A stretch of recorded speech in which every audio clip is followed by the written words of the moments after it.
University on the Berkshire Station, and Radcliffe Lightweight Harvard from the United States of America on the Buckinghamshire Station. So another race with an international feel to it. Harvard, obviously a name that needs no introduction at all. But Newcastle will be looking to throw the cat amongst the pigeons. Put down a good performance. And they're closest to your screen, they're Newcastle in that blue kit. And off the start, nice and clean.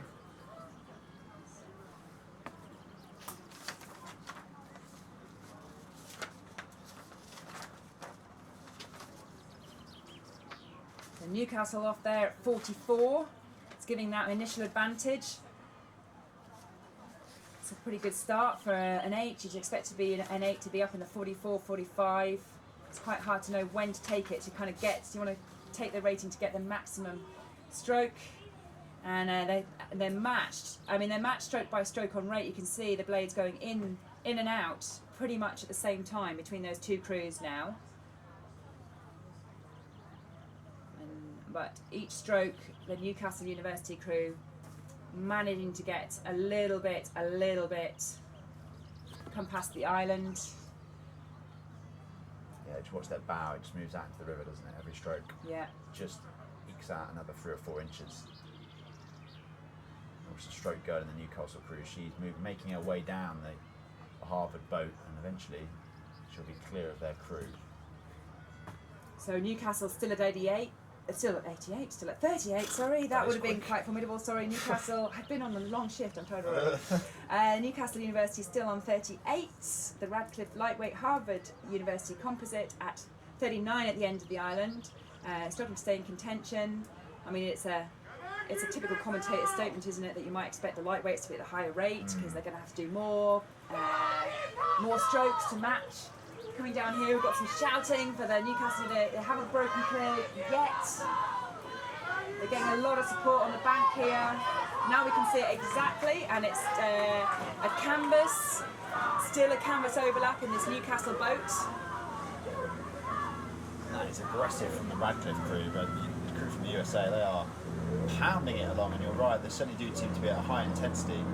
Look at the go in the strokes. She sat bolt upright at the finish, which means she can replenish the cycle and get her hands right round the finish as quickly as she possibly can and move her crew on. But Newcastle currently still in the lead, although I don't know if Radcliffe will have something to say about that in the second half.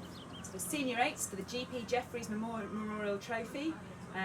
Quite a small event. We've got a huge number of 8s in the intermediate club 8s, the academic 8s, and that's where the bulk of the 8s racing takes place. But we've got these 2 senior events, the senior 8s, and above that the elite 8s.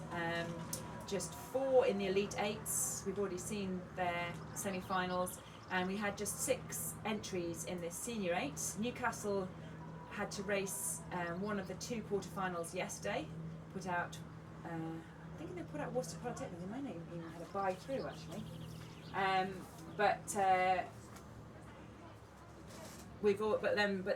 So this is the first race out for Radcliffe Lightweights Harvard University.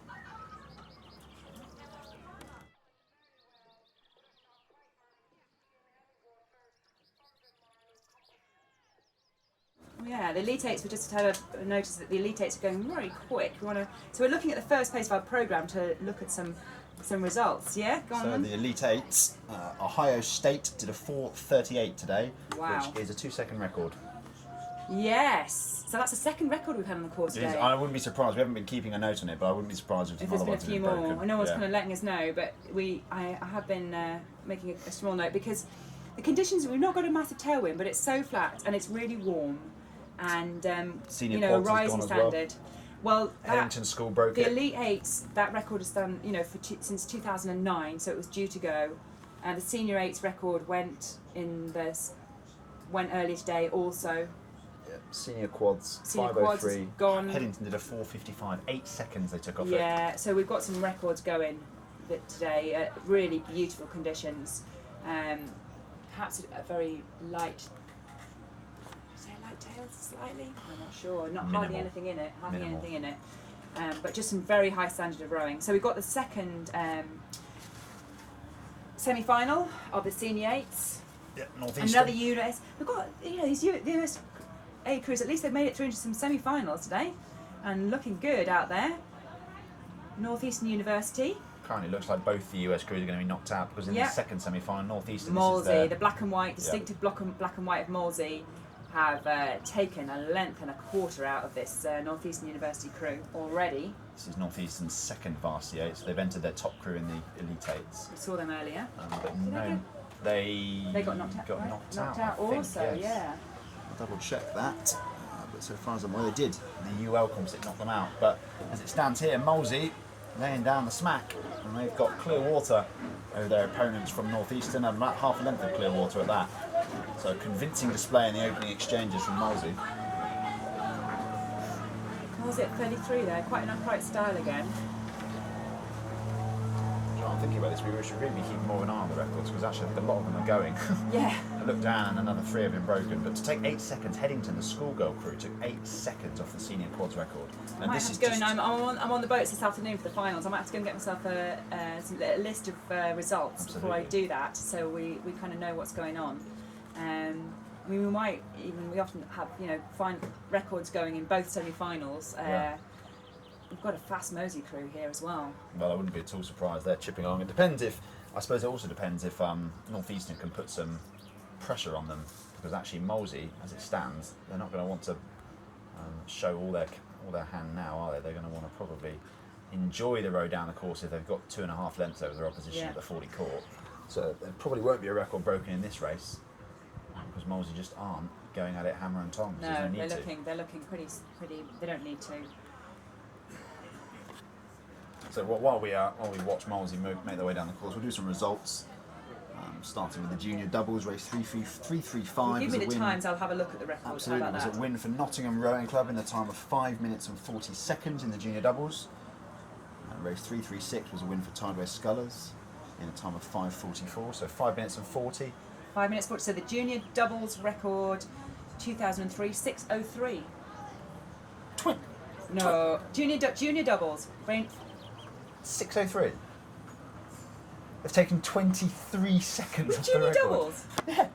Junior That's doubles. what I've got here. 5 minutes and 40 So seconds. assuming the programme is correct. Assuming the times I've got are correct. 23 seconds. That's ridiculous. Well, in any case, the junior 16 coxed fours. Which we'll be checking. This is what I've got in the programme, the junior doubles. For the They're all going to be records at this rate. There's going to be a whole new set of records this year. So it was we've got a lot of records set in 2010 when we had fast conditions. But some have stood for quite some time. Anyway, give us some more. Oh, we've got another race on the course. Focus on the quads. Yeah, we've got another race on the course. So we've got junior quads. And we've already had these girls racing this morning. They were the first races off in their quarterfinals, and this is the Australian composite on the Sydney Rowing Club composite on the Berkshire station, and Gloucester Hartbury A on the Buckinghamshire station. They've been out already. Gloucester Hartbury taking on the early advantage. 3 times winners of the Diamond Jubilee Challenge Cup. Bearing in mind the competition's only been running for, 5 years. They've won it 3 times, and the last 3 times actually, in 2014, 15 and 16. So established a bit of a chokehold over the top end of junior women's sculling. At the moment, putting in a pretty good performance against a very strong Australian composite, actually, it has to be said. If you actually watch the boats come down past us, they are moving quickly, it has to be said. The shells are moving right through the water, and we've got some exceptional athletes on display today. So it's no surprise that records are falling here, there and everywhere.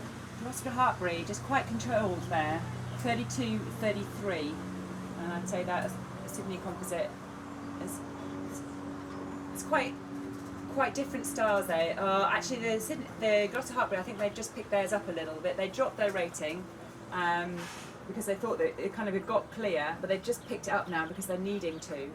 Because Sydney is just, Sydney had a higher rating, sharper stroke, and it pushed them. They pushed, but now you can see the Gloucester Hartbury's responded. They lifted their rating. They're perhaps just caught napping a little bit. Well, they weren't caught napping actually. They responded really, really well to push back against that to get back to the clear water now. Sydney holding on too early by the fingernails to the stern of the Gloucester Hartbury crew. All that will be on Gloucester's mind at the moment is let's break them. Let's break clear now. Let's end this race before it gets interesting as we enter the business end of this the semi-final of the junior quadruple sculls. This Australian crew, I watched them row yesterday, and I actually thought they were a senior crew because the power and precision that they scull with is very impressive. But actually, Gloucester. So they dropped their rating again to 32. So this seems to be their kind of base rate, 32, once they feel comfortable. But they're able to respond with that. So once they were pushed by the Sydney crew earlier, they were able to respond. And now they've dropped it back to 32 again. Oh, you're having a look. Holders and records, we're having a look and seeing what's happening. Senior 8s has been broken again. Well, they both. Oh, so senior 8s. What was the time earlier for senior 8s? It's 4:47. No, both on 4:47. Both of them, and they 4:48. And remember we said it would be surprising if Molesey Boat Club did break the record because they weren't at all pushed and they were just racing down. They won by 2 lengths. They won by 2 lengths and they were just rating kind of 28, 29 towards the end. Still broke the record by a second. So there is a final to watch. Newcastle University and Molesey Boat Club both had identical times, both broke the record. We said wouldn't be surprised if we saw crews breaking records in both semi-finals. Newcastle a little bit more pushed there, I think, than Molesey, so Molesey might have a little bit more in hand. But flipping out, we should see some finals and some records going.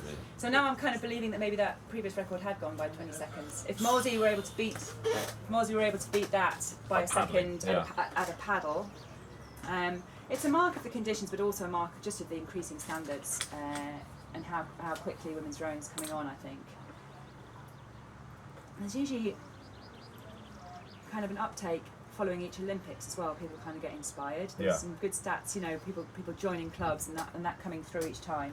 We've probably got some of these girls coming through were inspired by the London Olympics and starting to come through into positions now, and hopefully more joining after the Rio Games. It's that name again, isn't it? Race 346 underway. I was just about to say. Henley Rowing Club on the Berkshire station and the Isle of Ely on the Buckinghamshire station. So what is it? It's a third or fourth semi-final position for them. Their 2 previous crews have gone through into the finals. I think they did. Testing my memory. Interesting steering from both crews. That looks like a clash. That looks like a clash. We can't see the umpires launch. That was certainly the Isle of Ely moved across there. Yeah, Henley have got 2 or 3. They've got 4 in total in semis. So we've just had a little whisper behind our shoulder confirming Henley do have 2 crews through into the final. They've got another crew. We will see another Henley crew later on, I think. So they have potential of. They had 4 crew through into the semi-finals. So that has cost Henley dear here, though, hasn't it? See if they can get back onto terms now. Certainly the potential of some silverware for Henley, but Isle of Ely really strode out in this race and Yeah. taken control. But Henley, you would be a fool to write them off. Well, I think we've seen this before because they've got back into rhythm now. They disrupted themselves with their steering and having to get back on course. So that will have given Isle of Ely an advantage. But actually, if their base speed, I think the base speed of Henley might be quicker. So once they get themselves back straight, getting to watch such a privileged position. We're kind of looking down, slightly down on them as they come. So half a length to Isle of Ely now, no more than that. And just quite different. We were talking before about the junior coxed fours and how heavy it looked for them. If you see just how much within themselves both these quads look like now, you know, they're able to move the boat with a much more composed upright stroke than trying to leave a coxed four boat along.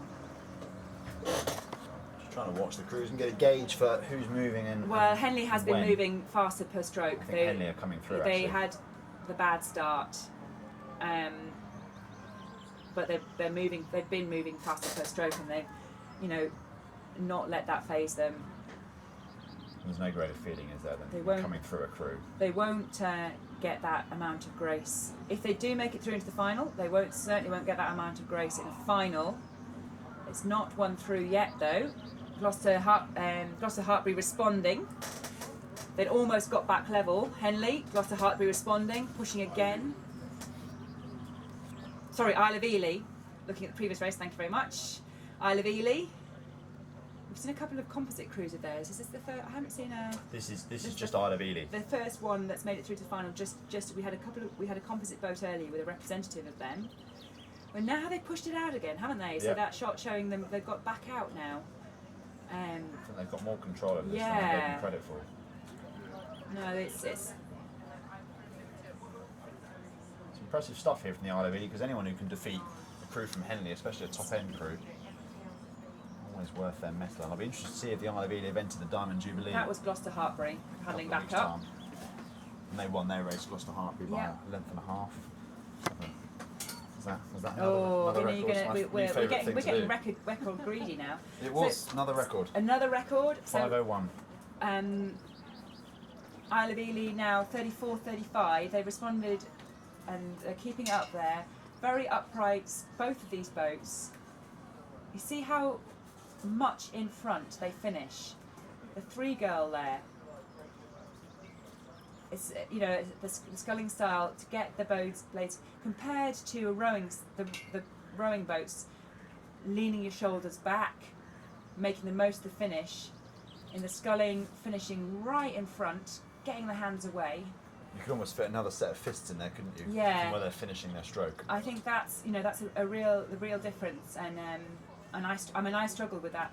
There's a sort of transition in technique, I think, in international technique, and I struggled with that. But once you get it, the boat absolutely flies. Well, we'll keep an eye on that. Race It's not 346. over, I don't think. Watching Isle of Ely lead Henley, but it's race 347. The club Cox Fours, Vesta Rowing Club on what is currently the right-hand side of your screen, and Ariel Kensington on the left-hand side of your screen, the Berkshire and Buckinghamshire stations respectively.